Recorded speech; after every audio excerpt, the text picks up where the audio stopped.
Le grand péché du monde est l'incrédulité, le péché qui rejette Christ. C'est là l'esprit du monde, c'est là ce qui doit déterminer mon opinion du monde et mes relations avec lui.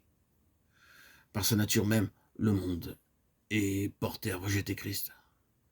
Ce Christ rejeté a quitté le monde pour retrouver auprès du Père, mais il a laissé ses disciples dans le monde, et il demeure en eux, afin que, soit en vivant d'une vie sainte, soit en parlant de celui qui les fait vivre saintement, il oblige le monde à reconnaître sa folie et son péché.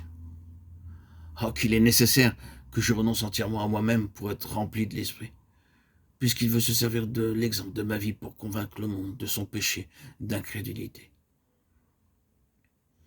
Ce qui est promis ici, c'est une effusion de l'Esprit de Dieu qui ne se révélera pas seulement aux disciples, mais qui sera un fait visible, merveilleux et irréfutable aux yeux du monde. N'est-ce pas là ce qu'il nous faut aussi, que l'Esprit de Dieu soit envoyé aux croyants avec tant de puissance, que tout le monde reconnaîtra la présence de Christ en eux, et qu'il croira aussi que Jésus est à la droite de Dieu. Pour que le monde puisse se convaincre de la vie et du christianisme, il faut qu'il commence par être convaincu de péché. C'est le péché seulement qui fait comprendre Christ. Et pour amener à la conviction de péché, il faut plus que des preuves et des arguments. Il faut la présence évidente du Saint-Esprit envoyé par Christ dans le cœur des croyants. Si nous voulons l'obtenir, demandons au Père avec persévérance et foi, que sont les richesses de sa gloire. Il nous accorde la grâce d'être puissamment fortifiés par son Esprit dans l'homme intérieur. Éphésiens 3,16. Seigneur Jésus, c'est par la présence et la puissance du Saint-Esprit dans le cœur de tes enfants que le monde doit reconnaître son péché, celui de t'avoir rejeté, et que les pécheurs doivent être amenés à se séparer du monde pour te recevoir.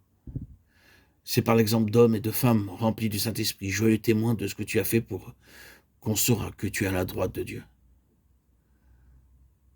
C'est par la réunion de ces témoins vivants que le monde doit arriver à l'irréfutable conviction de sa folie et de son péché. Oui, chrétiens, vous qui voulez être remplis de Saint-Esprit, cherchez à saisir clairement que le Saint-Esprit est en vous pour convaincre le monde de péché.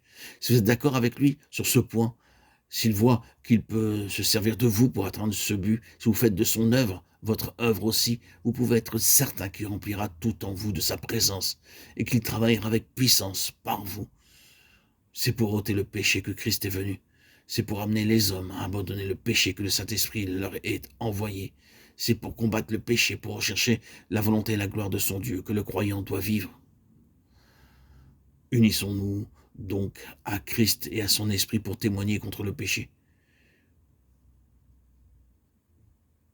Une vie qui offrira le reflet de la vie de Christ et de son Esprit aura de l'influence, la sainteté, la joie, l'amour et l'obéissance de Christ convaincront le monde de son péché d'incrédulité.